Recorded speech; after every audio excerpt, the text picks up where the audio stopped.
सामान्य बचसा को केन्द्र करी दुई गोष्ठी मध्य तुमुल कांड। अनुगुल सदर थाना कुमुंड गाँव में दीपावली दिन कौन कारण को नहीं दुई गोष्ठी मध्य बद होता। गोटे गोष्ठीर किछि लोके अन्य गोष्ठीर घर जाली देथिबा अभियोग होता, जहां नहीं अशांति देखा नहीं कुमुंड गाँवर शताधिक लोकों नारे मिथ्या मामला रुजु करा जायछि, जहां विरोध करिसेंति कुमुंड ग्रामवासी। एकाधिक ग्रामवासी एकाठी होई जिलापाल कार्यालय में दृढ़ प्रतिवाद करने सहित जिलापाल को दाबीपत्र प्रदान करिसेंति। कुमुंड ग्रामवासी नाम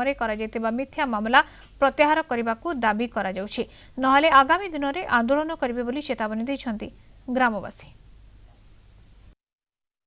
आमे बिना दोष साइड निया लगे दीजु बोली आम ना से थाना केस करदे 450 जन ना से अभियोग आम ना थाना कहते मिछरे आमको जो प्रकार से हंतसंत कर यार उचित न्याय सार पाखे अवगत कर आमको मिथ्यार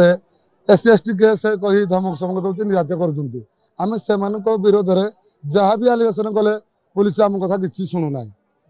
कि कौन कथा आम गुरुत्व करनी कि से जो केस दौरान से जहाँ कह दे पुलिस केस किसी प्रॉपर इन्वेस्टिगेशन न करी केस रजिस्ट्री करुच्ची जहाद्वारा एरामे पूरा बहुत मर्माहत हो माने निजे जाली देले घर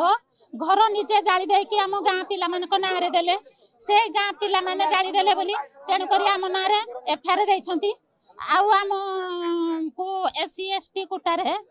केस देगिना आम गाँ वाला को फसैबा पई से माने धमक चमक दउछंती।